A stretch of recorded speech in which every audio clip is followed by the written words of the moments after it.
YouTube. So welcome to the 8th session of the ECPS virtual workshop series, We the People and the Future of Democracy, Interdisciplinary Approaches. This online series follows ECPS in-person conference at Oxford University in July 2025 and continues the vital discussions initiated there. I'm Stella Schade, an intern with ECPS, and I just finished my master's in political science at the London School of Economics. ECPS curates this virtual workshop series to address one of the most pressing questions of our time, how the idea of the people shapes the fate of democracy. Today's session, titled Fractured Democracies, Rhetoric, Repression, and the Populist Turn, brings together emerging and established scholars to examine the evolving tensions between populist politics and representative democracy. The panel explores how populist movements reshape democratic norms, discourse, and institutional balance across cases in the United States, Portugal, and Germany. Papers analyze the revitalization of mass membership politics within the radical right, the neoliberal undercurrents of authoritarian populism, and shifts in rhetorical strategy linked to electoral gains. As a testament to its commitment to knowledge dissemination, ECPS is going to write a workshop report and share the video recording of this event on its website and YouTube channel. With this, I introduce the distinguished moderator, presenters, and discussants for today's session. Today's workshop is going to be moderated by Dr. Aziza Sargin. Dr. Aziza Sargin is a researcher and consultant on external relations for non-governmental organizations. She holds a doctorate in international relations with a focus on migration studies from the Brussels School of International Studies at the University of Kent. Her research interest covers migrant belonging and integration, diversity in cities, and transnationalism. Aziza had a 15-year professional career as a diplomat in the Turkish Ministry of Foreign Affairs, where she held various positions and was posted to different countries, including Romania, the United States, and Belgium. During her last posting, she served as the political counselor at the permanent delegation of Turkey to the EU. Dr. Paul Jose will be our first speaker today to discuss charismatic populism, suffering, and Saturnalia. Dr. Jose is an associate professor in the Department of Sociology at the University of Hong Kong. His work examines Weber's theory of domination as it interacts with social movement theory and criminology. Recent projects have included theorizing the link between gender and charismatic power, using the example of Trump to develop a typology of charismatic counter-roles, and weaving Stanley Cohen's concept of moral panic with Weber's theory of charisma to show how charismatic acclamation is intimately linked to the aspersion of folk devils. Saga Oskarsson-Kinstrad was supposed to be our second speaker today, but she unfortunately fell sick and will not be able to join us today. So the second presentation of today's panel will be delivered by Jamie Roque on the topic Socialism Betrayed Portugal, Authoritarian Populism and the Far Right. Jamie is a PhD candidate in sociology at the Center for Social Studies of the University of Coimbra, Portugal. His doctoral research, funded by the Portuguese Foundation for Science and Technology, examines the parliamentary practices of the Portuguese far-right party Chega, focusing on how its discourse and strategies intersect with neoliberalism and authoritarian populism. The third and last presentation will be delivered by Artem Turenko. Artem is also a PhD candidate in political science at the National Research University Higher School of Economics in Moscow. His thesis examines the impact of electoral cycles on the rhetoric of right-wing parties, transformations of the populist agenda, the case of the Alternative für Deutschland. Following the presentations, our discussants, Dr. Helena Rovamo and Dr. Jonathan Madison, will each offer 12 to 13 minutes of commentary and feedback. Dr. Helena Rovamo is a postdoctoral researcher at the University of Eastern Finland. In her doctoral thesis, she studied people's perceptions of populism in Finland, focusing particularly on how voters for the radical right populist Finns party and other parties constructed social divisions in interview material. Currently, Dr. Rovamo is working on a research project, Intergroup Relations and Local Encounters, that examines how Ukrainian, Middle Eastern, and Finnish young people living in the Savo area perceive one another, their lives, and their futures in multicultural Savo. Dr. Jonathan Madison is a historian and political analyst specializing in democracy, elections, and governance in Latin America and the United States. He holds a PhD in global and imperial history from the University of Oxford, where his research focused on 20th Century Democracy in Brazil. His dissertation re-examines Brazil's post-war democratic experiment and its impact on the country's political trajectory. Jonathan is currently a governance fellow at the R Street Institute, where he researches and advocates for election reforms aimed at improving candidate quality and political incentives. As a reminder, we will have a Q&A session after the completion of the presentations and discussants' feedback and presenters' brief response. The participants can write their questions in the chat box or by raising their virtual hand and post their questions in person. Thank you. Yes, welcome everyone. Indeed, our title speaks for itself. It's Fractured Democracies, Rhetoric, Repression, and the Populist Turn. Today we will be looking at how contemporary populist actors are reshaping political culture, not just through the messages they put out, but through the deeper moral, emotional, and organizational dynamics that make those messages resonate. We have three very compelling papers, each offering a different window into how populism works and why it matters. We'll start with a paper on charismatic leadership and the moral reversals that allow figures like Donald Trump to redefine ideas of virtue and legitimacy. And this reminds me that populism isn't only a political discourse, it's very much a cultural project that reorganizes values and creates intense bonds between leaders and followers. And of course, this leads us to think about the thinness of charismatic identities and what that enables and how it survives. We then move to Portugal, where the rise of Chega illustrates how authoritarian populism doesn't emerge from the fringes, but builds on long-standing neoliberal narratives about crisis and decline. At this point, fear and resentment become tools for justifying more exclusionary and punitive forms of governance. Finally, we'll turn to the German case, where we'll look at how Alternative for Deutschland's rhetoric has shifted between 2019 and 24 during European Parliament election campaigns. Analysis show how changes in tone, sentiment, and thematic emphasis closely follow electoral expectations and strategic incentives, and which means that populist rhetoric is highly adaptive and attuned to political opportunity. I think what we are discussing today is that the populist turn isn't uniform or superficial. It's happening through shifts in meaning making, ideological blending, and strategic communication. And each poses challenges for democratic norms in different ways. So after this very brief introduction, I would like to say that I'm very much looking forward to our discussion about how these processes unfold, what connects them, and what they might mean for the future of democratic politics. So without further delay, I would like to give floor to our first presenter. Paul, please.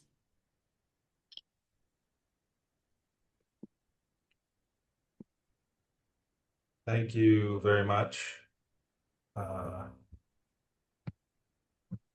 appreciate the introduction and the inclusion in this wonderful series. It's amazing to see all of the topics and the diversity of speakers and approaches to this important area. As I mentioned in the title, I'm looking at the connection between suffering and charisma and moments of destabilization in society. So Saturnalia refers to this process of turning over or flipping over moral frameworks and trying to reconnect charisma theory to what Weber originally sort of saw in it, which was its revolutionary capacity. I'm going to start out in this presentation by going over the empirical side of what I do, and then I'll end with some theoretical reflections based on that empirical work. So what I did is part of an ongoing project on the MAGA movement and Trumpism generally. And prior to the last election, I went to a series of rallies and conducted interviews with people who were there in support of Trump. This was the last week prior to the last 10 days or so prior to the election itself. So Trump himself did many more rallies than this, but these were mostly the ones that were on the eastern seaboard, as well as up in the Wisconsin area. And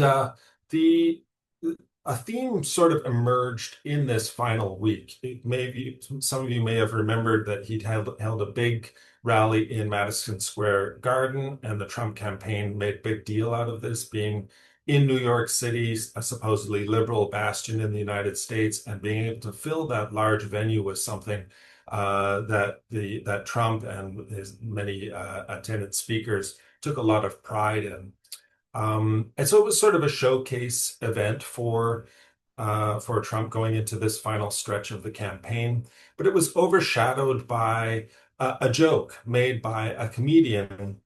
It was actually the first speaker of the day, so it was very early on in the night, but this comedian sort of stole all of the headlines the next day by making a joke that many presumed would be offensive, specifically to Puerto Ricans and Hispanic voters more broadly. And so his joke was, I don't know if you know this, but there's literally a floating island of garbage in the middle of the ocean right now.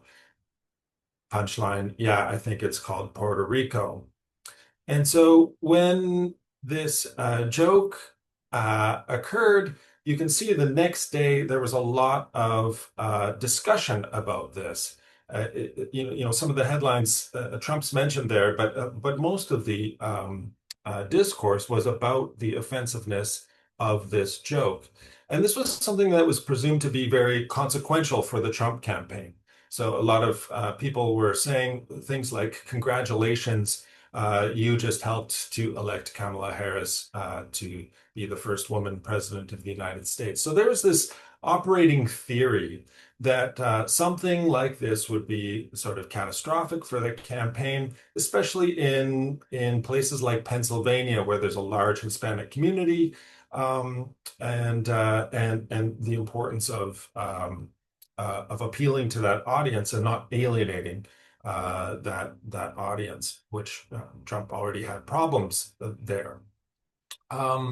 And indeed, in the rally the next day in Allentown, Pennsylvania, Trump sort of subscribed to that theory. He kind of distanced himself. He claimed that he didn't hear the joke. He doesn't know who the comedian Tony Hinchcliffe was. And he also invited a series of speakers, his director of Hispanic engagement, a local Puerto Rican business leader, and also the U.S. senator from Puerto Rico. And they all sort of stood there as representatives of the Puerto Rican community and the Hispanic community more broadly, and showed that it was possible to be a Trump supporter and endorsed Trump wholeheartedly. But then garbage emerged as a theme for the other side, and I'm not sure if how close you follow the American politics, but this was a pretty noteworthy moment as well. On a video call, President Biden, responding to the joke, said, "The only garbage I see floating out there is his," meaning Trump's supporters. And so there you saw a clumsy remark. Biden wasn't speaking too well generally these days, but you also kind of wonder, like, boy, that's kind of a difficult thing for the Harris campaign, and also it's kind of reminiscent of this deplorables remark. I don't know if you remember Hillary Clinton said that Trump supporters belong in a basket of deplorables. And this really lit a fire under the Trump campaign and became a major rallying theme. So Trump showed up to the rally the next day in a garbage truck, wearing a garbage man's vest. And at the rallies themselves, people started dressing up according to this theme, wearing garbage bags themselves, or sometimes affixing garbage to their clothing, and really embracing this theme of garbage. And so I started asking some of these people, like, what was it specifically about this theme of garbage that was really sort of touching a nerve and becoming a major rallying theme for the MAGA side of the equation? One woman had a Bible verse on her garbage bag, and so of course I had to look. I had to talk to her, and the Bible verse is from Corinthians: "When we are slandered, we answered kindly. We have become the scum of the earth, the garbage of the world, right up to this moment." So, sort of making a biblical connection there. She went on to tell me that, well, I think that the Christians have been picked on by the Democratic Party. Kamala makes a comment, you're at the wrong rally, when someone is referring to Jesus Christ. And these were anti-abortionist protesters. This was another moment earlier in the campaign. She said, I think you're at the wrong rally. And it was sort of offensive to Christian conservatives. And so she really attaches a heavy religious significance to this, consequential significance to this, saying, if we do not get Trump in, this is the end of our country as we know it.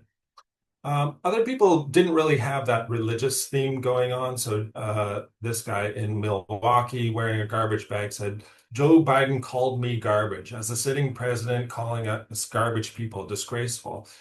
He's supposed to be trying to make decisions that benefit us. Then in Lidditz, Pennsylvania, someone who's actually used to be a Democrat herself. So this represents somebody who's more historically a moderate, but she was wearing a garbage bag, and her opinion was that it's an assault to call us garbage. It's so insulting. These people used to be here way back when Reagan ran for our office, and I was young, very young then. My parents were Reagan Democrats. And that's what these people are. They're Reagan Democrats, and they're here. Reagan would be very proud of Trump. I have to tell you one more thing. It's a disgrace to live in Philadelphia and for people to be afraid to say that they support Trump. It's a disgrace, but we stand for Trump. We have big flags in our yards, even though there's a big Harris flag in response to ours. And throughout the merchandising side of things, you also see this kind of embracing of labels of abjection, right? So kind of embracing the felon persona of Donald Trump. And so there'd be T-shirts like "I'm with the hillbilly and the felon," referring to J.D. Vance, Hillbilly Elegy, and Donald Trump with his famous mugshot there. And I was at an earlier rally in August in Pennsylvania, and a counter protester was there saying, "Lock him up. He deserves to be in jail." And then he's a convicted felon. And then somebody responding to that counter protester saying, "Half the people here are convicted felons, and I'm one of them." And after that woman shouted that out, I heard several people tell each other stories about their past difficulties with the law. So this was sort of a sharing moment of shared abjection in moral terms. So again, coming from a very different perspective than the person who's saying, no, we're moderates, or the person who's saying, we're good Christians. Here you have a different sort of embrace of this garbage-like identity. So this is the basic garbage puzzle that seemed to emerge in these last 10 days. On the Democratic side, there was this theory that garbage would be very consequential. This remark would be very insulting for a certain important part of the traditional Democratic base, and this would rally them and peel votes away from the Republican side. But for Republicans, this garbage thing was manifestly a motivator. It really did seem to make a difference here. So basically, I was wondering to myself, what's behind this difference in salience? And for this, to sort of think through this problem, I went back to some of Weber's descriptions of the link between suffering and charisma. And so, I mean, we're all familiar with like the stigmata of the saints, right? People who are actually have physical ailments. Very often blind people are seen as visionaries in some sort of way. So there's this idea of physical pain or corporeal pain being connected with extraordinary statuses in some way. But Weber also makes clear that this is not something that is just corporeal. It's also something associated with social pain. So sufferer pariahs, people who are out in the wilderness, people who are outcasts from society, are frequently viewed or have a potential to be viewed as charismatics in a variety of ways. This fits into Weber's larger tripartite theory of how authority works. So you have traditional authority, you have rational legal authority, and charismatic authority. If you think of somebody who doesn't know the traditional protocols or who would never be a skilled operator in a bureaucratic setting, somebody who's kind of a loser by the standards of these more conventional forms of power, this is somebody that could potentially, their only route to power would be a charismatic one. And in his Social Psychology of the World Religions, Weber talks about certain kinds of suffering and abnormal states that are provoked through chastisement that become avenues to the attainment of superhuman, that is, magical powers. How does this happen? Well, chastisement is something like it's a feeling of shame from society, right? It's this idea that you are not living up to the standards in some way, and that your suffering state is somehow deserved. The theodicy of good fortune is what Weber's basic description for this idea that good things happen to good people and bad things happen to bad people. This is sort of the folk theory that explains suffering in the world in its most original form, right? So all of the traditional religions will see suffering or see lower status as evidence of not being blessed by the gods, or as a sign of odiousness in the eyes of the gods and of secret guilt. But charisma, Weber says, inverts the theodicy of good fortune. So it sort of is like a black light, right? This sort of a special ray that you can shine on something, and what would otherwise be disreputable stains or scars are seen in a new light. They're seen as something that are signals not of being in disfavor according to the moral framework that we're operating in, but actually a sign of the opposite, a sign of being touched or blessed in such that suffering becomes evidence of this special status. And for this, Weber is, of course, drawing on Nietzsche and his work in the genealogy of morals. Now, this is something, as a sociologist, we all are familiar with Weber, and we're talking about him all of the time, but few recognize the importance of this Nietzschean underlay to his theory of charisma, even though Weber signals this a number of times. So famously in the genealogy of morals, Nietzsche talks about what he calls the slave revolt in morality. And he has, as his main case, the rebellion of Jews and Christians against the sort of heroic religious framework promulgated by Greeks and Romans, right? So this kind of revolt of of these peoples who live on the fringe or who are not power holders in society, and this sort of spiritual revenge that they take against the moral frameworks of their day.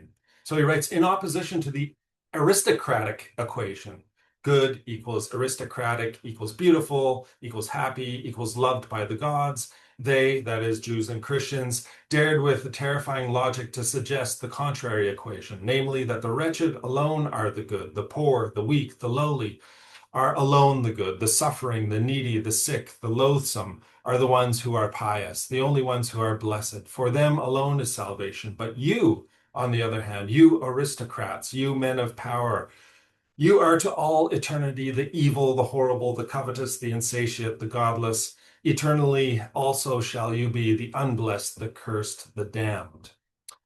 And so this sort of describes in more vivid terms, I think, what Weber is talking about when he talks about the theodicy of good fortune being overturned in a way that empowers a different group than have been in power up to this point. So this theory involves what Nietzsche calls inversions of the value positing I to develop a critical condemnatory perspective on society's moral foundations. This can involve revaluing abject statuses, right? So if it's the meek who shall inherit the earth, or the weak who are good, the garbage people of societies, and this is reflected in this 1 Corinthians quote as well, those somehow that abject status can be reinterpreted in interesting ways through this eye for resentment. And echoing both Weber and Nietzsche, anthropologist James Scott calls this upheaval a Saturnalia of power. Now, Saturnalia was this ancient festival where for one day of the year, the servants would be above the masters, and the masters would wait on the servant class, and women would have a higher status than men, and all of the sort of polarities of power would be reversed, sort of as a ritual exception to the normal state of affairs. And so this Saturnalia moment can explain charismatic revolutions to the degree that in charismatic moments, all customary frameworks for legitimation pertaining to who is good, which traits are admired, and what sort of pedigree counts, these are destabilized and at times overturned. So 2 observations about this. The first has to do with sequence. Sequence in the sense that the resentful action is always a response, right? It is always a defense mechanism to a state of affairs that is thought to be in play. So if Trump is tapping into a group that feels that they are somehow on the outs culturally or morally, they're somehow looked down upon, they're somehow seen as the deplorables or the garbage, this reflexive response through resentment is something that can be indicated through that sequence itself. The second thing is that in this sort of act of revenge, it's not as though the power holders are taken over in material terms immediately. Rather, this is a spiritual revenge that takes place over long evolutions within culture, right? And it's through these revolutionary cultural rebellions that the power holders are eventually stripped of their world. So they still have the same qualities as they would have originally had, but they're recontextualized morally in a framework where they are no longer the respected members of society, and instead it's the garbage. So what are some interpretive advantages of this? And so, like I said, these are tentative ruminations here. But this resentment framework can perhaps better account for the extremity of the divergence in interpretations of Trump, right? So this necessitates, on the part of Trump followers, really thinking about the Democrats and the Democratic side in terms of the extremes of evil, right? And when I was in these lineups waiting to get into these events, I would frequently hear people talking about QAnon theories about how the Democratic side is actually trafficking in children and drinking blood and all these sort of things that seem cartoonishly evil, right? And this is because, in Nietzsche's original framework, good and bad, the original opposition, are in the same room. It's the smart kid versus the less smart kid in an actual classroom where there's a real ranking and there's material differences in strength and intellectual ability that you can use to differentiate people. But the eye of resentment mythologizes this, or it turns this into a spiritual struggle where the difference is as great as between the chasm between heaven and hell, God and the devil, and these sorts of extreme ideological differences.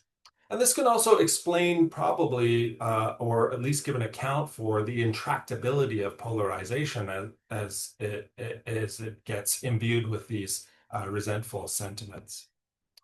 The second interpretive advantage is that it can help account for the various nature of the charismatic alliance, right? So because this is a response, they're all responding to a common enemy, and there's not so much that is uniting all of these characters in real, actual terms. So we had the Christian response, the garbage person, the person who is saying they're more of a moderate, and then you had the people who are professing to be felons themselves. And this is reflected in a lot of the analysis of the Trump movement, both on the right and the left. So Barry Weiss was talking to Peter Thiel. He represents another kind of wing of MAGA support, right? These sort of techno-feudalists, if you want. But then Ezra Klein, a Democratic podcaster from the New York Times, it was interviewing another left-wing person. They were talking about Republicans being this island of broken toys. So I think that this can probably account for or help assist why Republicanism under Trump, under MAGA, can be a relatively larger tent, perhaps, than the Democratic side at this point in American political history. And I'm at 21 minutes here, so I will say thank you. And I hope this was provocative and interesting. I look forward to any questions you may have. Dear Paul, it was awesome. You triggered a lot of questions and thoughts for our discussion part. Thank you so much. So now I'd like to give the floor to Artem, since we are still waiting for Jaime. So Artem, floor is yours. Yep, thank you very much. I will share my screen. One moment, please.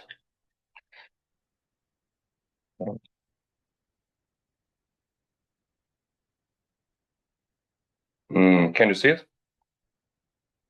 Yes, we can see it. Yep. Thank you. Thank you very much for inviting me. That's a unique experience in my context, as I'm Russian, and that's really a unique opportunity for presenting the results of my work. I'm studying at HEC University in Moscow, and the topic of my dissertation is AfD, and it's rhetoric. Actually, my empirical base is much wider when the European Parliament. It's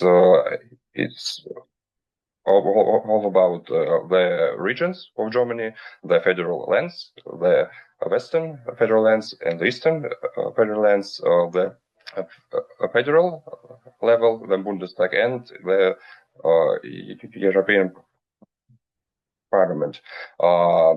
My work here is about the evolution of rhetoric of the AfD in two campaigns in 2019 and 2024. And I will compare the rhetoric, the speech of the AfD party.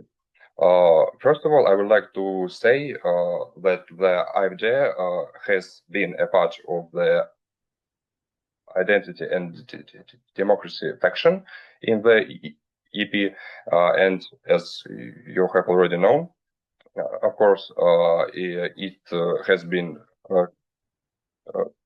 kicked out owing to a scandal with the deputy of the AfD. But the role of this faction is really significant. In the election campaign of 2024, the political weight of the AfD and the identity and the democracy faction has dramatically increased. It was actually the best result of the AfD on the European arena and the best result of the ID faction. But there is a little literature and research gap, because some political scientists have studied this political group, but they focused more on the Lega party in Italy and less on Germany and the AfD party. And my research aim was to study two campaigns and compare the speech utterances. I have used some qualitative and quantitative methods, tools. I have employed the sentiment analysis, the analysis of the emotional occurring, the emotional tone of the speech of the party, and also I have studied the key issues and concepts covered in the programs of the party. My basic aim was to test the assumption that I have derived from the literature on this issue. The assumption was that the party, the populist or any other party, especially right-wing populist party, as AfD is a right-wing populist party, will soften its rhetoric when there is no electoral success awaiting, but when the victory awaits the party, the AfD speech utterances will be harsher, will be. So as for the rhetoric, the analysis of rhetoric as the main sources, I have used two programs, the election one and some posters of the campaigns. So as for the themes, the key issues and concepts covered in the programs, obviously the party focuses on some words relating to the concept of sovereignty, of course, because the AfD stands for the concept of the Europe of sovereign nations. It's called in German Europa für Vaterländer, so the Europe of the fatherlands, and the party often uses such words as, of course, Europe, of course, Deutschland, EU, and state. As for thematical analysis, the AfD employs and focuses on the immigration issues and some words as migration, Islamization are very relevant for the party.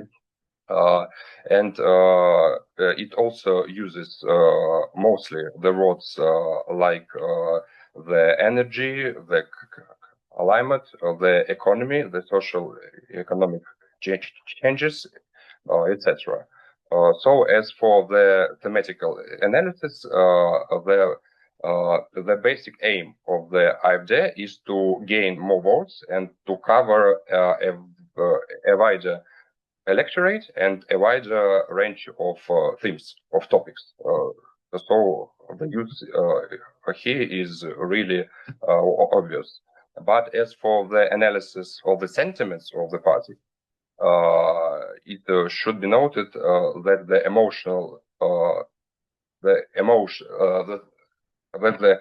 AfD also uses emotions to make statements about something, and the analysis demonstrates that the emotional coloring of the phrases of paragraphs in the documents are mostly negative. So I have used some software. It's called Atlas TI, and I used some schemes and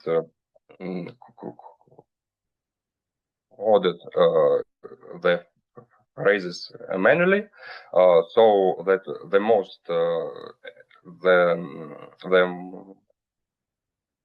majority of the paragraphs and the phrases are negative.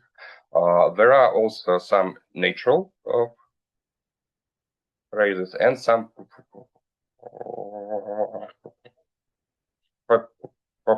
positive ones. So it's for the speech uses in the document. As for the posters, I have also examined some of them. In 2019, the main slogan, the main motto of the election campaign was called "Out of Love for Germany." The rhythm instead of Brussels. So it's all about, again, the concept of European sovereignty, that the Europe, it's like a mix of soft Eurosceptic and hard Eurosceptic sentences, and the AfD sentence for a Europe of sovereign states, and the all the authors demonstrate and were dedicated to the issue of security, of the national security, of securing the borders. So the left one is called Grenzen sichern, so it's like securing the borders, and the right one is also about securing the national borders of Germany. As for the campaign 5 years later, the AfD was also again the part of the ID affection, as it was in 2019, but the content, the themes, the coloring of the vocabulary has slightly changed. For instance, like the words that are used in the previous campaign were still the same, like state, Europe, Deutschland, Germany, and etc. But there were less use of wording like migration, immigration, and Islam, and the less use of thematic words like the climate change, economy, euro, and etc. But in this campaign, the latest one, the AfD started to use the word gender. Gender was there was a particular section of the gender issue in the program of the AfD, and in order to expand the electorate, the AfD started to cover this theme. the topic. Actually, in my thesis, I don't use any sentiment analysis method. I'm using PHA analysis. It was elaborated, as you of course know, by Rhetoric and Reisiger, and it's all about the argumentation schemes of the AfD party, and all these argumentation schemes are really vivid in these documents. For instance, the party often uses the topos, the argumentation scheme of the crisis. So in the document of 2019, the world crisis has been used only 4 times, but later, 5 years later, the set of crisis has really expanded, and the AfD talks about the some sorts of other crises. For instance, the gas, energy, era, and etc. And for instance, as for the term Dexit, in 2019, it has been used 3 times, the term Dexit, but later, in the latest program, it hasn't been used at all. So this might indicate a little bit of softening of the AfD's stance on the European integration. As for the tone of the rhetoric, the emotional coloring, the sentiment analysis here, the emotional coloring is almost the same, because the program of 2024 is bigger than the previous one, so the outlining is the same. The AfD focuses on the negative emotions, and almost often in each section uses some speeches, some collocations that indicate the negative tone of vocabulary. For instance, words like danger, threat, reject, demand, finish, etc. So the analysis showed that the emotional vocabulary is almost the same, with a little bit differences. As for the posters of the campaign was a bit more vivid, because they like showed the all of these posters on the website. I have done my research like in maybe in April and May of 2024, and I have been able to like indicate and see all this on the official website. So the slogan of this campaign, the motto, was Europa Neu Denken, so it's called rethinking the Europe, so the new Europe awaits, and they focus not only on the issue of security, of national security, of especially securing the national borders, but they widened the range of themes and issues. For instance, they covered migration policy, family policy, like the energy policies, the social policies.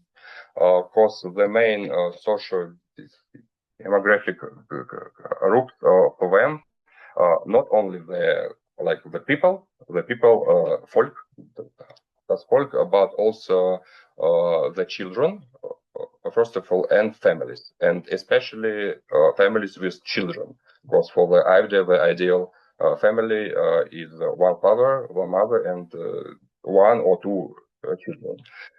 So as for the posters of the campaign, they also focused on the refugees or the arises of migrants. So they showed that these refugees arises refugee chaos should be ended.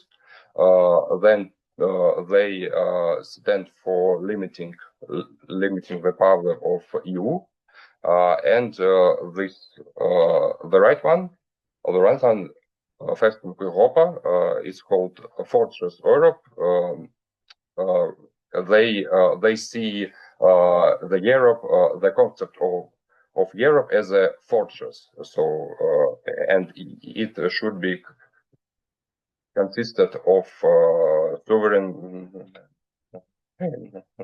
nations. As for the research results, I have also covered some of them. The results were really mixed, and my assumptions were not approved. Some of them approved, some of them not.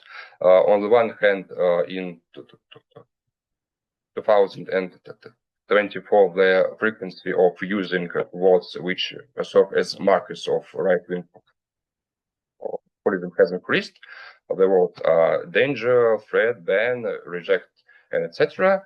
And they expand that typology of crisis, the climate one, gas one, refugee one, and etc. And the gender issues were more emphasized.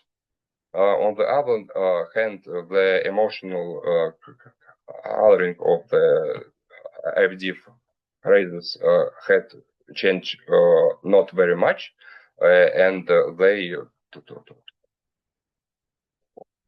talk about the negative assessments mostly, and the overall thematic focus hasn't changed much. They focused in both documents on the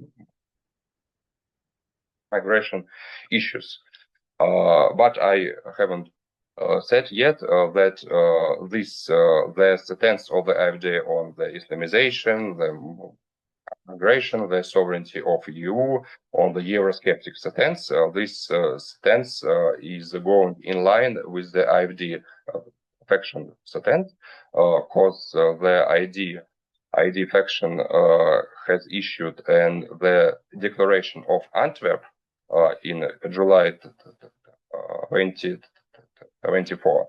And if you see like two documents, the IFDS one and this declaration, you can see it's almost the identical documents. As for the posters, in 2019, they focused only on the borders, on the security, and then they widened the range of issues they covered. So that's all for the presentation. Thank you very much. I will answer all your questions. Thank you. Thank you so much, Artem. Thanks a lot for this great presentation. Unfortunately, we haven't heard from Jaime, so I think we can continue with our discussions.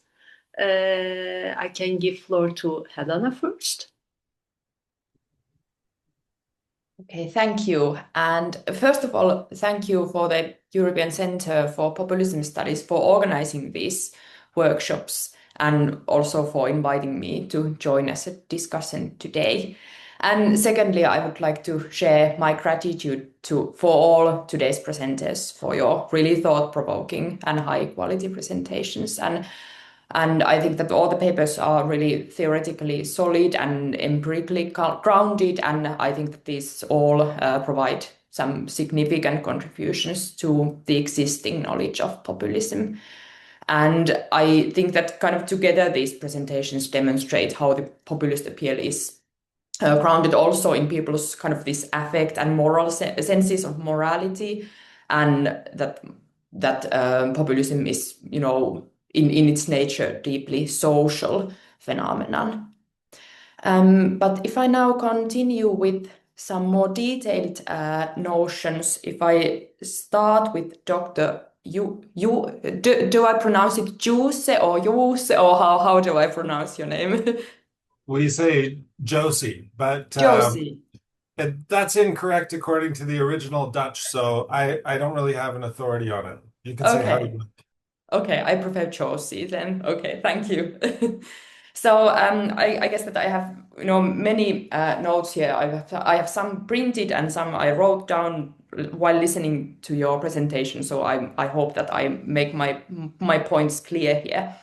But first of all, thank you for your presentation. It was really, really insightful and really thought-provoking. And I have some small kind of questions or observations or something that we can perhaps discuss a bit more in detail here.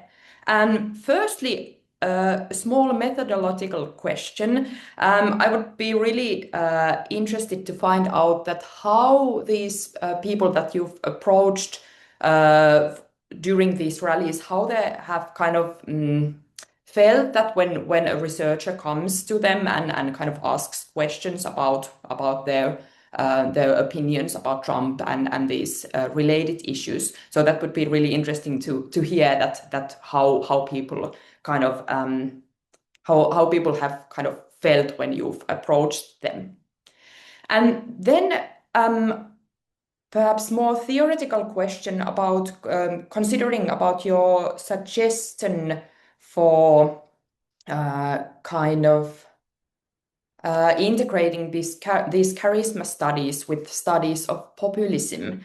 And I found this suggestion really interesting, and perhaps I would like to ask you to kind of elaborate a bit more that are you kind of suggesting that populism is really charisma in essence, and what would be the kind of relation between charisma and populism? So are they kind of the same thing, or do you think that populism is more rhetoric and the charisma is kind of the underlying issue, in this topic, or yeah, I would like you to elaborate a bit more on that. And then perhaps as a person who somewhat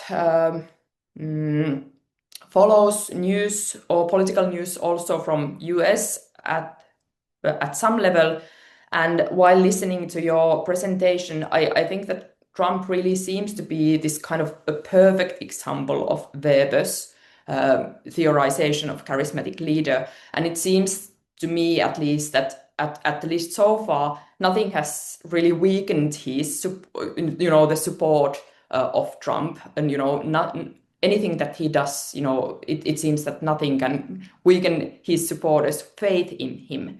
So, as a person who have studied, Weber's theory and this charismatic power more than I have, I would really like to hear from you that do you think that there is anything that could kind of weaken Trump's charisma or the MAGA movement's charisma in more general, or is it just, does it keep on going forever? So yeah, those are some questions and notions from your presentation. And should I continue with Artem's presentation? Helena, maybe it will be more dynamic if we can give floor to Paul. And then you can continue with Artem's points. Yes, thank you.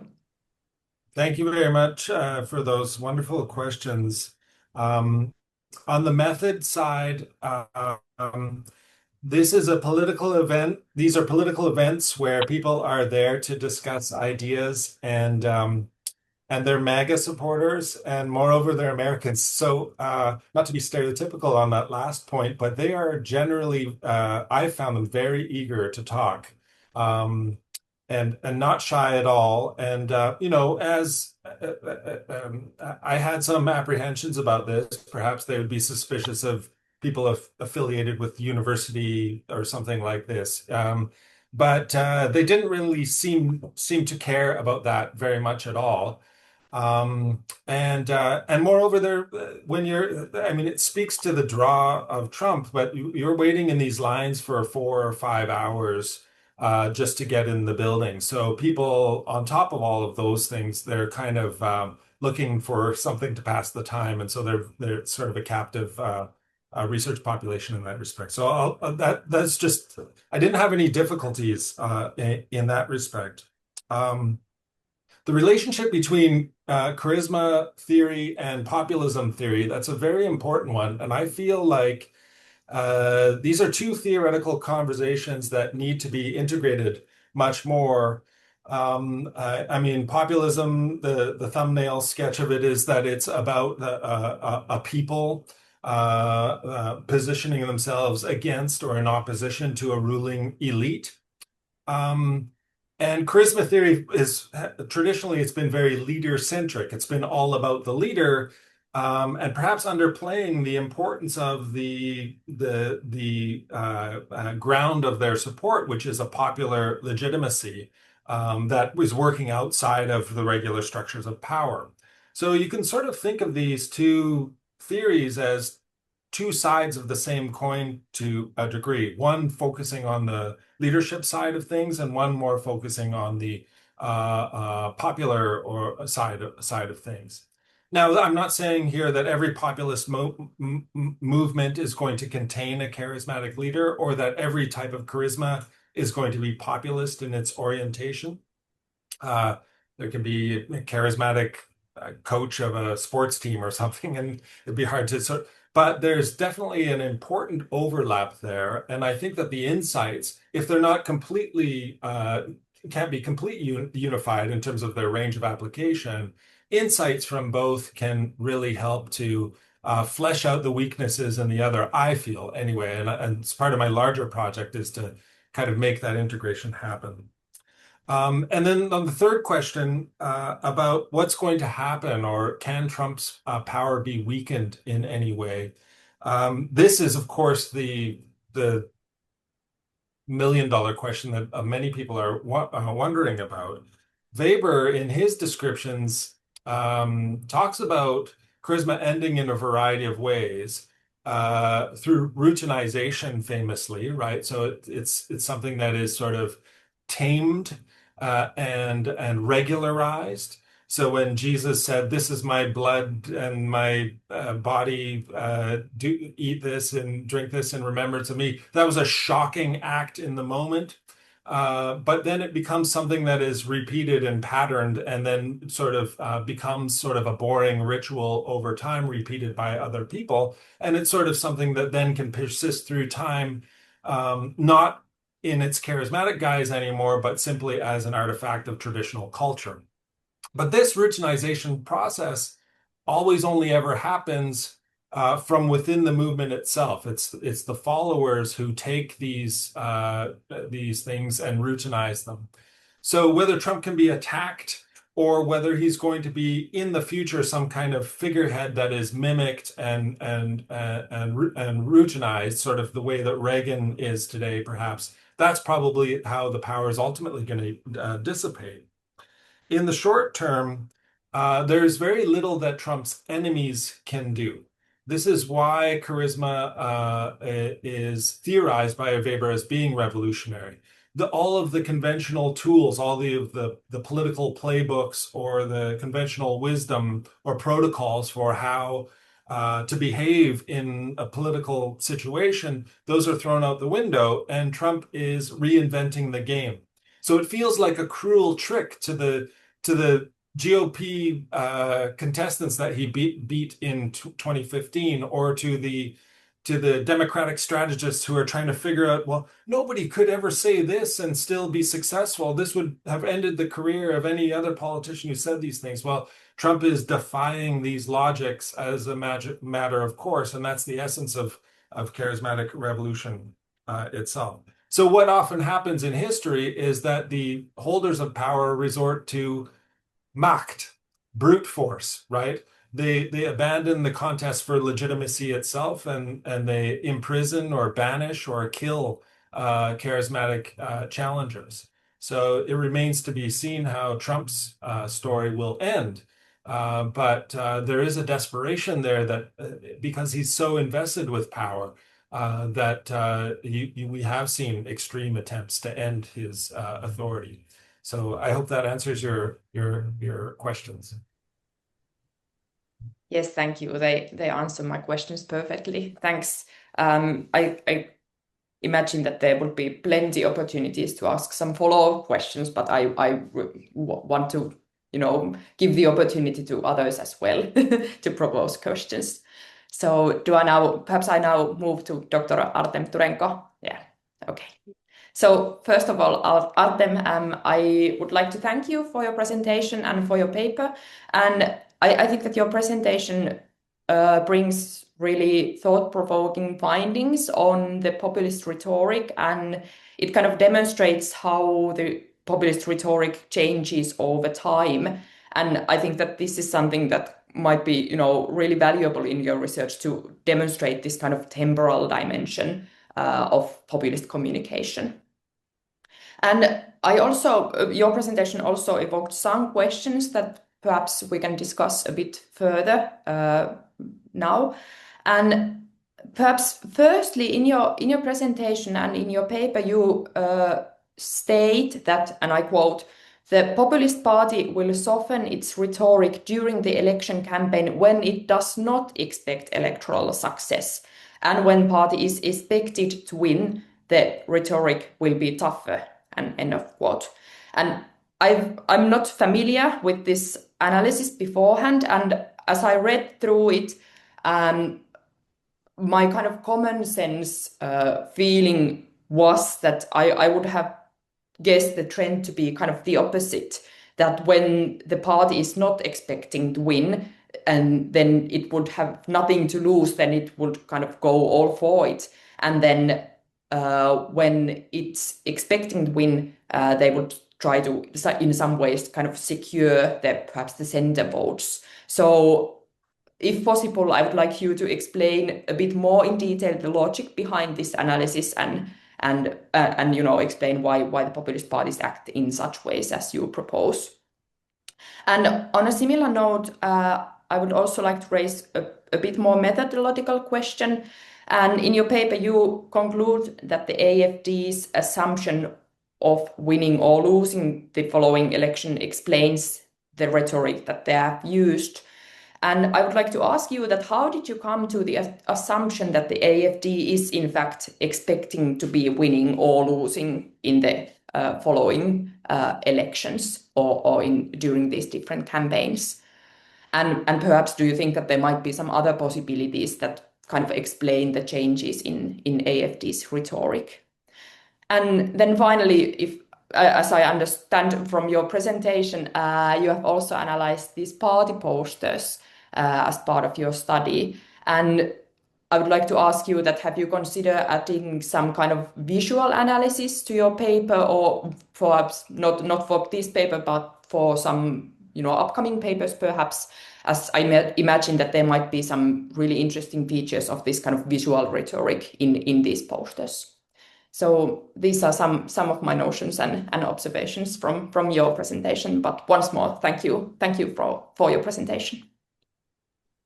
Yep, thank you very much for your questions. They're really interesting, and it's 1 million questions, as the speaker has already said. The first one, yes, it's all about my assumption and hypothesis about the softening of the rhetoric when it doesn't await the victory, and the harshening when it awaits the victory. Actually, there is some literature that says some vice.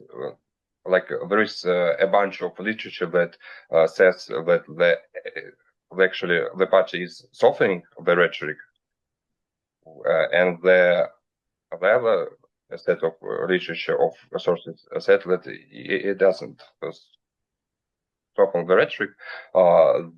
In this particular case of the AfD party, it's really vital that there is a difference between the parties, that it's in power, actually, again, the populist party in power, as it's like a Hungarian case, yes, and the party then it's not the power and the opposition one, and it's the AfD case, and all the other like Austrian cases, the other one. So I like have used this assumption because I have seen many data, many surveys that showed that the AfD is about to gain much more votes, and in comparison to 2019 elections and 5 years later, the AfD is gaining much more votes in the Eastern federal lands, Saxony, Thuringia, Saxony-Anhalt, and also in the Western lands. And before the elections to the European Parliament, the best results was the federal elections in 2017, and there was a tendency that the party will gain more support and votes, and I have come up with this assumption. But there is no one particular opinion and stance on this, like softening and harshening the rhetoric in the literature. So that's an open question for scientists again. And as for the posters issue, yes, I have already used the analysis, the vision analysis, but this research was for my first article as a student PhD, and I have published the article, and obviously there wasn't much volume for the visual analyzation, and I have focused more on the sentiment analysis and the rhetoric, the speech utterances, vocabulary, etc. But in my thesis, of course, my topic, my theme is about the impact of electoral cycles on the rhetoric of the AfD. I will give much more the context of the elections. So I will provide the reader with the posters. Like I will, of course, use the visual analyzation because there were some works, Russian works, and also the German, Austrian works that have already analyzed the posters for the federal elections to 2017. But again, my aim is much more wider, is global.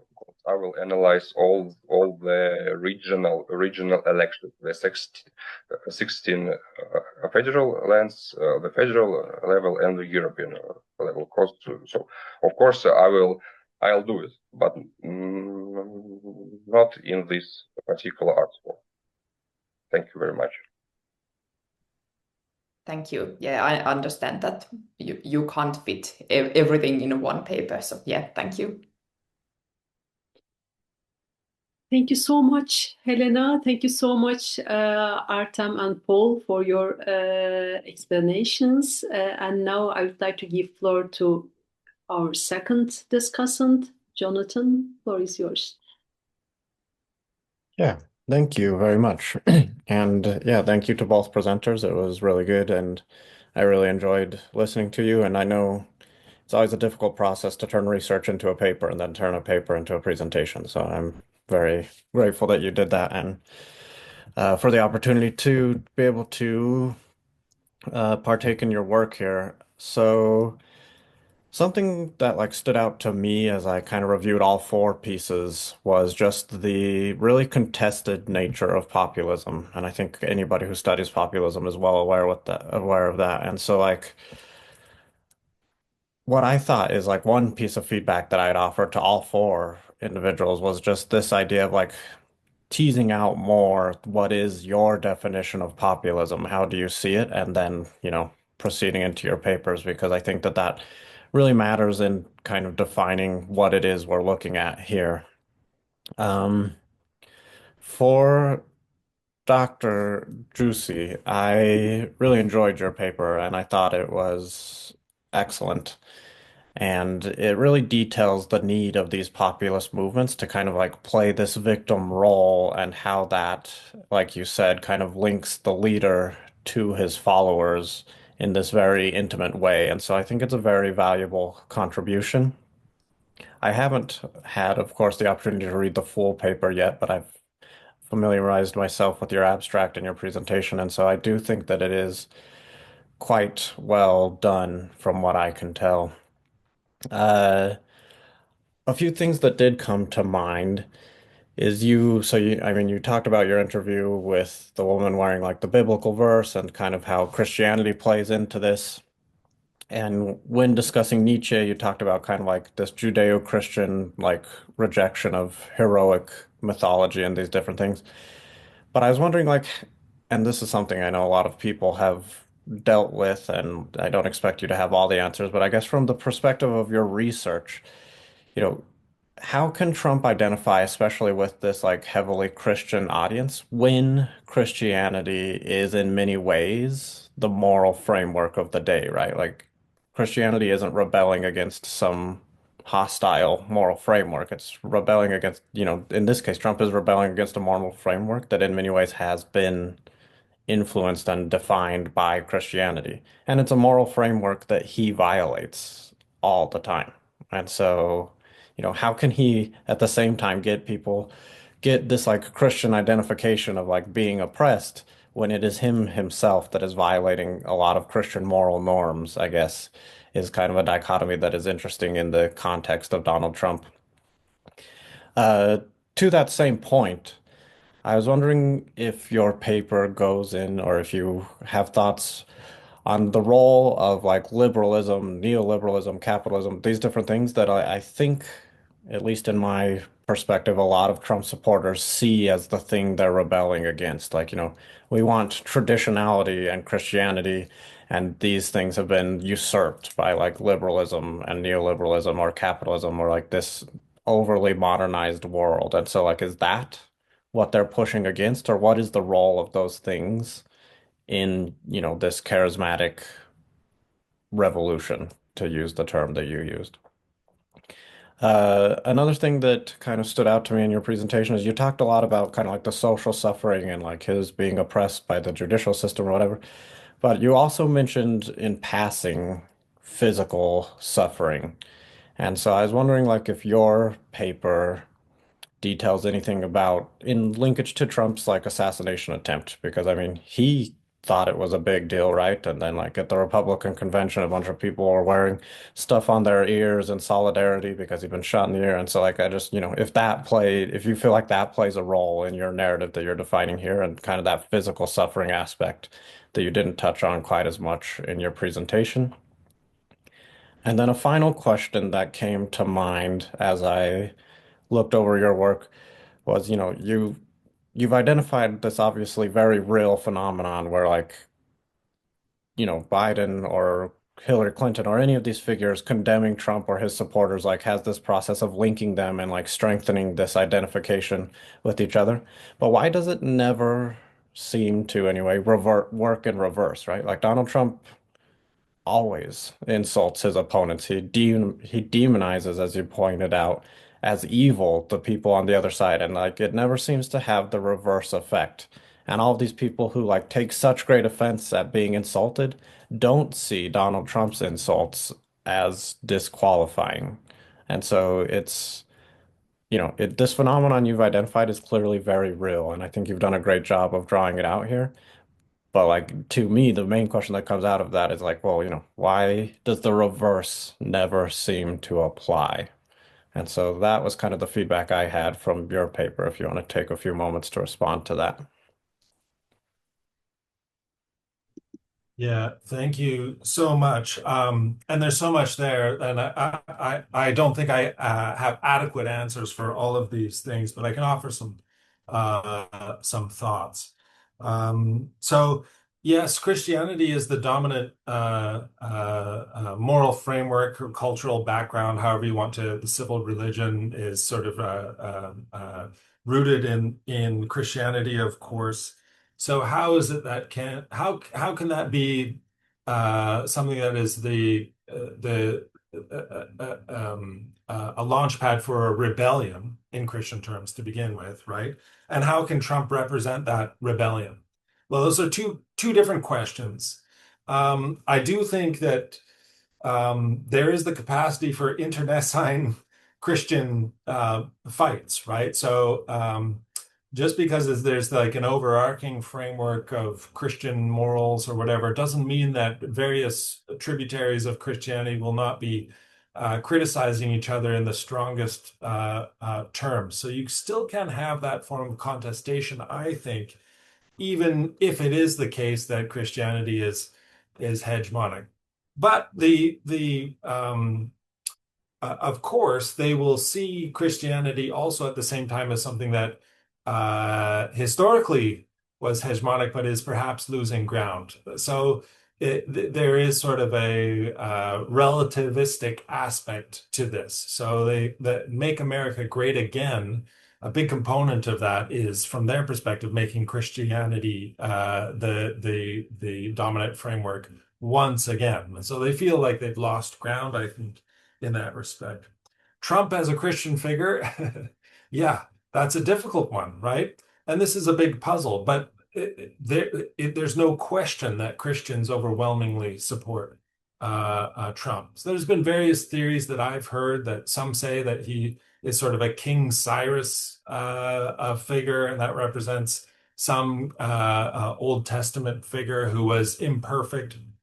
And whether it's that specific figure or not, very often you have this sense that Trump represents some sort of a flawed individual who's nevertheless a vessel for or a vehicle for God's will in the world. So even Trump supporters that I've interviewed, I've been interviewing them for 8 or 9 years now, they'll say things like, "Oh, I don't like all of his rhetoric, or I wouldn't want to have him over for Sunday dinner." But nevertheless, compare him to what he's against. He's doing the Lord's work, right? They'll say things like that. So they're able to distinguish. And in fact, it would be the height of blasphemy to sort of hold him up to Jesus's standard, right? And sort of say that he has to be in some way perfect, a perfect manifestation of Christian values, because nobody can pretend to that status. Okay. You asked about overly modernized world. I do think that Trump is, and many of the populisms across the world are rebelling against the global order. There's sort of this resurgence of nationalism that you see, and the anti-EU forces are very much of a piece with Trump and his isolationism, not wanting to support an international order in the way that the US has done in the past. So I think that that's part of the story as well, but I just don't know too much about that, or I haven't thought about that as much from my sort of micro lens of talking with people, and most people that I'm talking to aren't relating their experience to these big sort of terms like globalization or neoliberalism or these sort of things. So I'll just be brief on that one. And then for the suffering, physical suffering, indeed, there was this him talking about the blood, and the ear is a place where so much blood comes from, and there was a lot of blood. He was really hyping up the physical aspect of what happened to him, this bullet grazing his ear. And indeed, people were mimicking that, wearing the bandages themselves. And that photo, I mean, many people were making comparisons to the most famous picture in history, probably, which is the suffering of Christ on the cross, right? This is somebody who is doing something that he doesn't need to do. He's rich already. Why does he have to do that? He's making a great personal sacrifice already, and now he's even willing to continue despite these threats to his life. So this is something that very much charismatizes him for his followers. Finally, why not disqualifying? Well, this is an important question, and so many people have pulled their hair out trying to figure this one out, right? But it's kind of like, if you think about what is a message, you can take the same message and put it in different people's mouths, and their personal qualities will cause that message to be received differently. Moreover, you can put that message in front of vastly different audiences, and you'll have very different receptions, right? So there's just simply a political culture that it has surrounded and supported Trump that is forgiving of his faults, but more than forgiving, they're celebrating his pugilistic nature, right? And so it's a double. It's a double standard. And so rather than seeing that as a puzzle, this is just the power enjoyed by somebody who is operating outside of the normal rules, right? That's the essence of charismatic influence.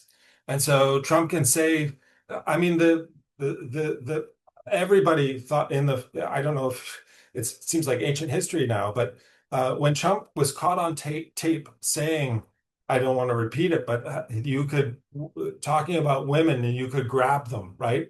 And he used more vulgar terms than this. This is somebody on tape saying these things, and nobody ever has seen a politician in the modern US, I guess, come and away from that and survive something like that. But Trump managed to do this with this notion of, it was locker room talk. So that was somehow the thing that allowed him to get through that situation. He also then was having a debate with Hillary Clinton where he invited Bill Clinton's accusers and hosted a press conference.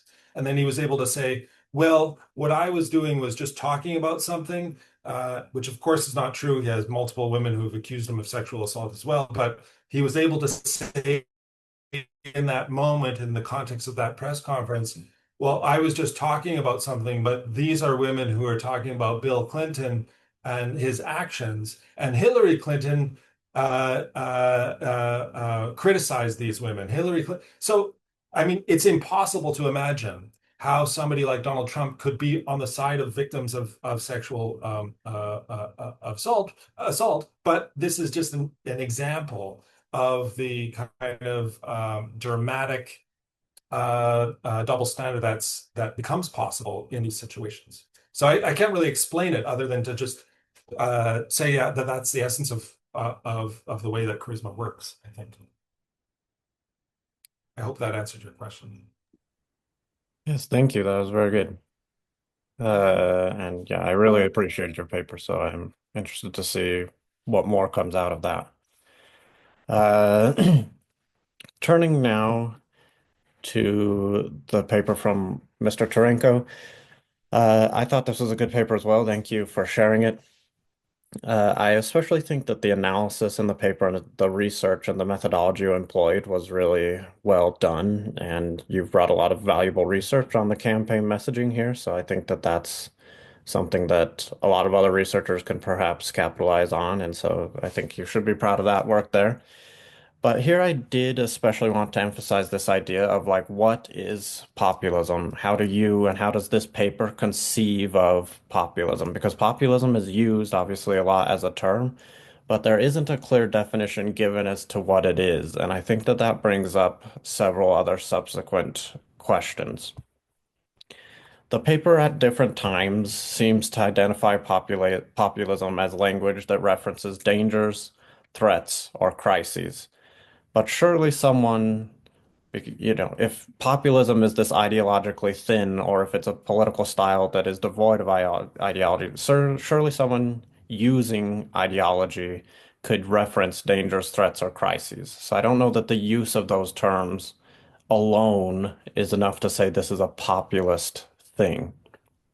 Furthermore, a lot of the examples you give from the AFD's campaigning and the posters and these different things, I think a lot of observers would attribute to ideas like nationalism or even fascism. And so, what in this case makes those ideas populism and not nationalism, not fascism, not something that is inherently a right-wing ideological position, right? And so, what is populism in this case?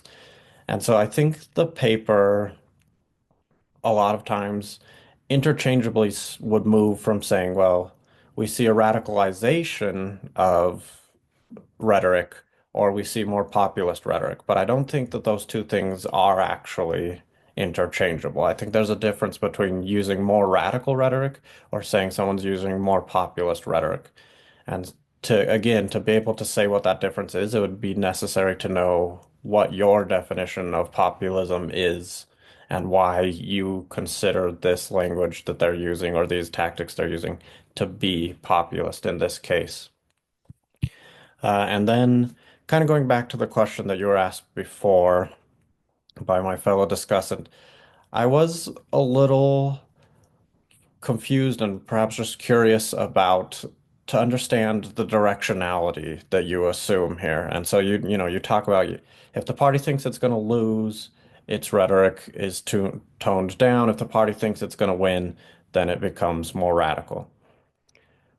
What if someone was to say, well, because they toned down their rhetoric, they didn't do as well, and then when their rhetoric became more radicalized, that was more appealing to voters for whatever reason, ergo their result was better. Like, how can you say that how can you say that the directionality is one or the other, that they toned it down because they were going to lose, or that they lost because they toned it down? Like, I don't know how we can discount one of those possibilities compared to the other. And so I was wondering your thoughts on that and why you settled on your interpretation.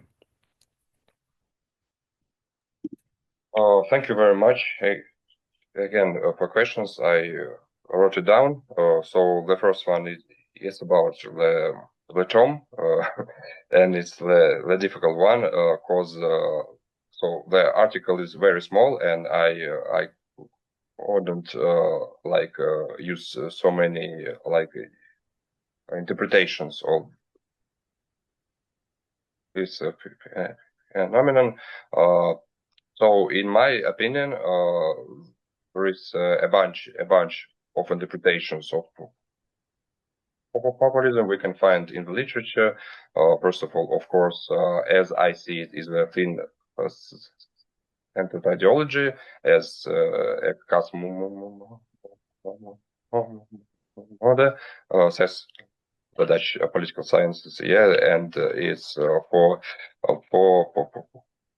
populism, like some features, some are visible. For instance, nativism, authoritarianism, these types. And in the case of AfD, it's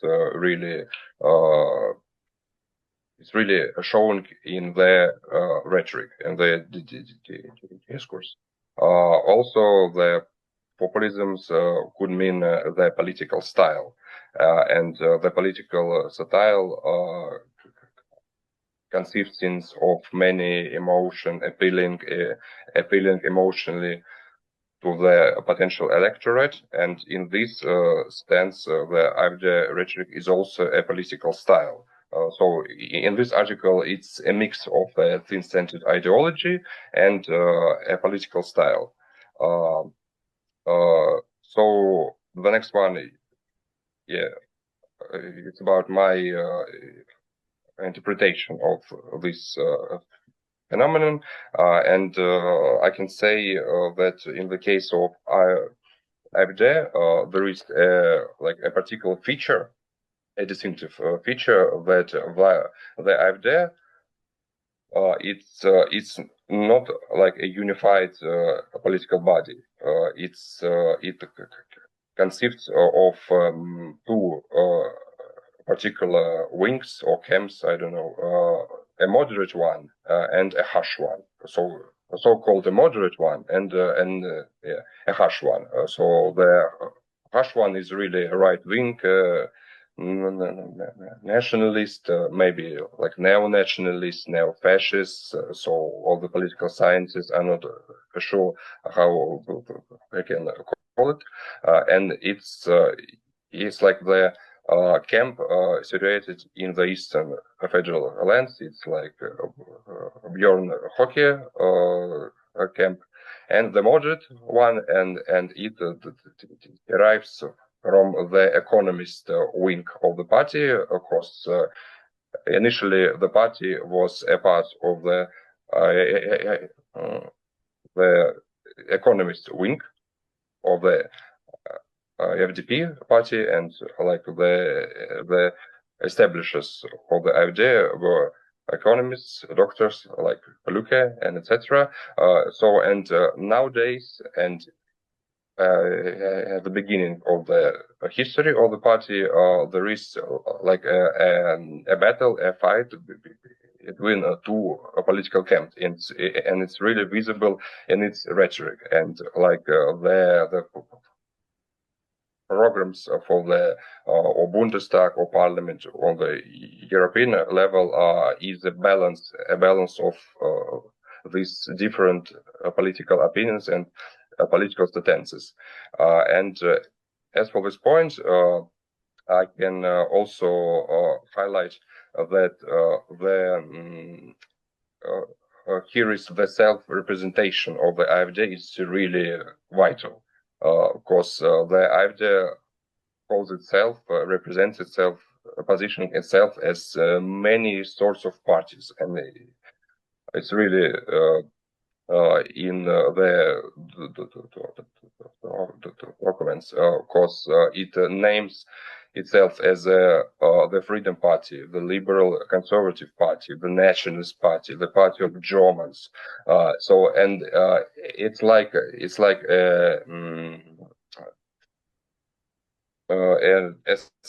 a statement, an agreement in the literature and in the magazines, in journals, in literature, in the media, that this party is a right-wing, radical, populist party.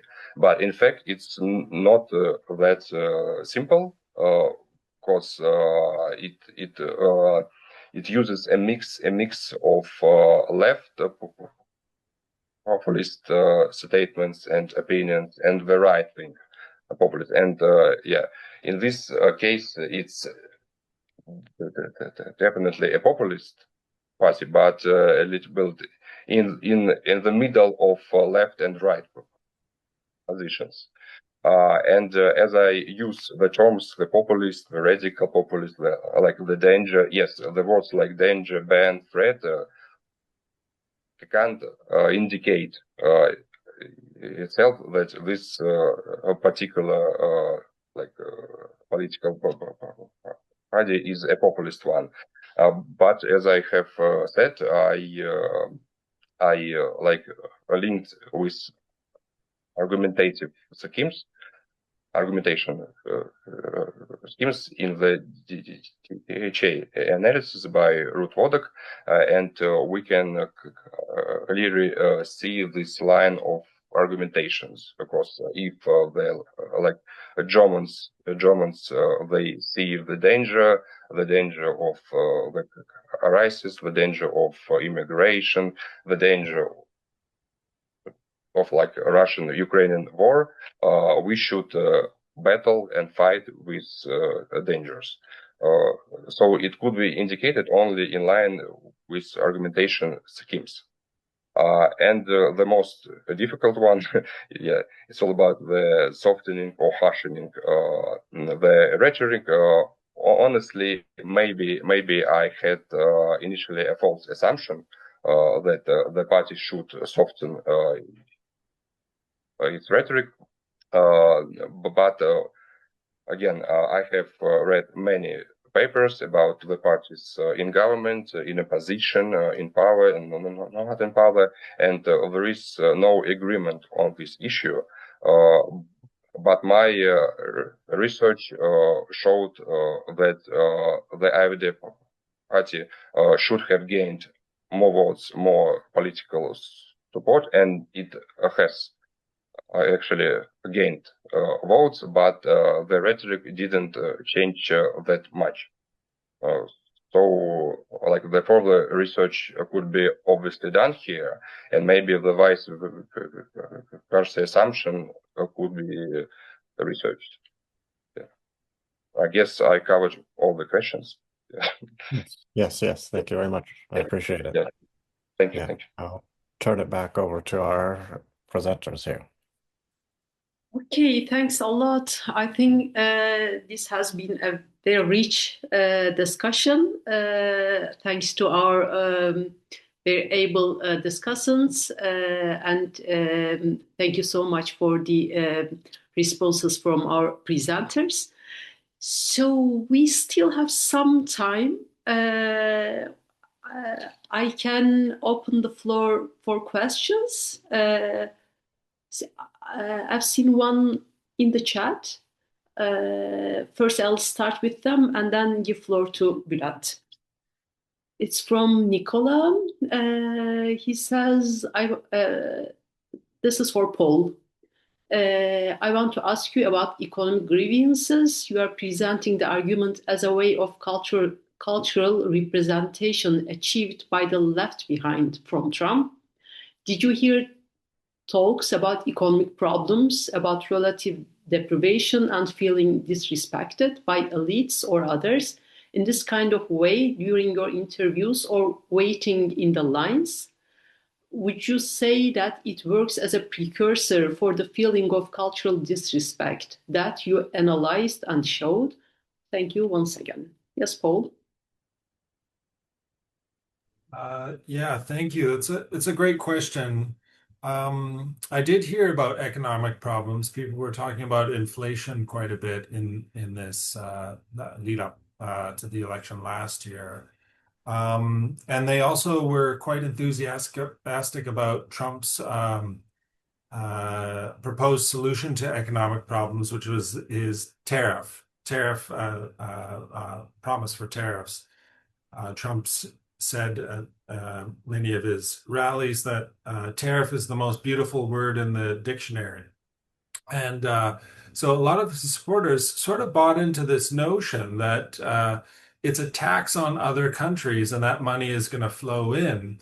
And there were even talks about the potential of eliminating income tax, for example, if the tariff regime is so profitable for the U.S., if the U.S. stops being ripped off by all of the other countries that are ripping it off in this theory, then they'll go back to a time when it was easier to make ends meet. So now this isn't actual economics, right? This is a cultural representation of economics, or it's a set of cultural meanings being expressed in economic terms. So I think that's kind of an important distinction to make. But indeed, people were thinking in those terms. In actual terms, Trump supporters are on average more wealthy than people who don't vote for Trump. So that like brute facts like that don't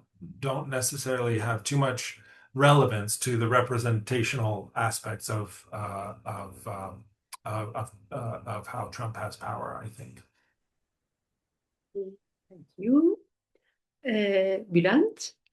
Yeah, thank you, Azize. Thank you for all presenters and discussants for these intriguing and inspiring discussions. I have actually a question a bit out of context to be directed to Artem.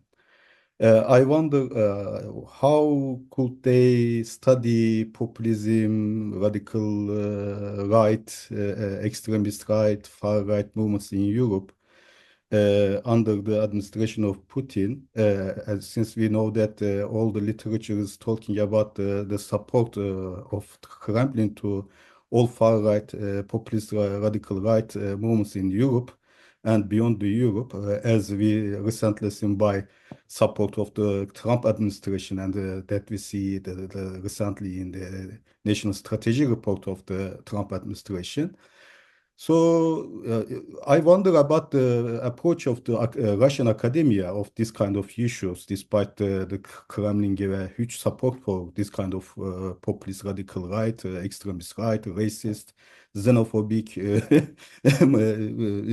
movements and civilizationalist movements. So how could you overcome any obstacles before you to study this kind of issues that is very, very, very popular in recent years? And I also wonder about could you have any opportunity to study the same phenomena and same issues in Russian case? Thank you very much. Yeah, thank you very much for your question. That was really unexpected for me. I guess in Russia, as you have already known, of course, the AfD and the United Russian Party and the Putin team and like the AfD is like mates for us in the political in the media, and the media, the AfD are our mates, our friends, and there is a lot of covering of like regional elections. For instance, there were elections in eastern lands, in Thuringia and Saxon, and all the huge media channels and the newspapers have been covered the election results, so the process, like the slogans. So in this case, it's really easy to find some information on the results on the Russian political stance. But as for the Russian Academy of Sciences, a political stance or opinion on this issue, there's actually a huge amount of papers, of works on the AfD in the Russian political science space. So like as from 2013 and especially from 2015, as the refugee crisis occurred, there have been a bunch of papers about the AfD's political success, the rise of far-right political forces, but the papers or the authors of these papers focus mostly on the cost of this success and the electoral support and like the analysis of voters who vote for the AfD. If it's non-voters, like the voters of some other parties, etc. And like this topic of populism is really popular. Yeah, like populism is really popular in our political space. Because Russian scientists often scrutinize other political forces, left or right forces. There is a huge a part of Russian Academy of Sciences called the Institute of Europe of Russian Academy of Sciences, and they issue like two times, like one time per 2 or 3 years, a book on a populism forces. Like they issued on Lega, on Spanish forces, and there was a huge monography, a book on like the left and right political forces in Germany, Sarah Wagenknecht party, the AfD party.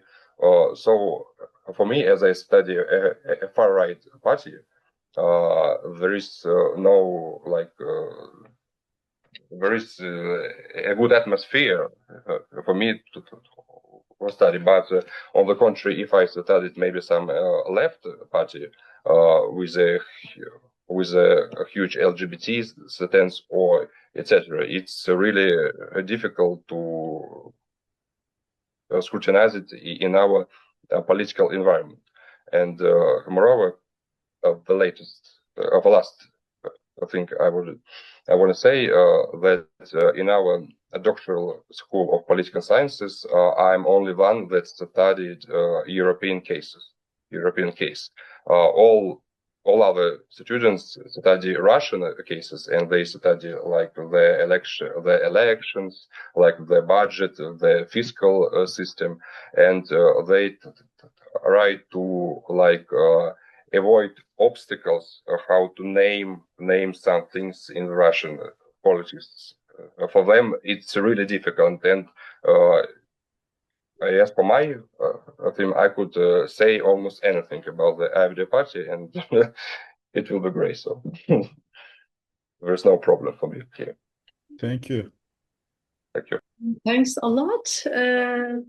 I think we are already very much of the time, because even though we had 2 presentations, we used almost all the whole time, which means the presentations were really interesting, and we had a really great discussion. So just I'd like to thank to our presenters and discussants, and we will be so happy to have you all in ECPS network, and we would like to hear more about your research, about your publications. So thank you very much, and have a great evening. Good morning for the United States, and we'll keep in touch.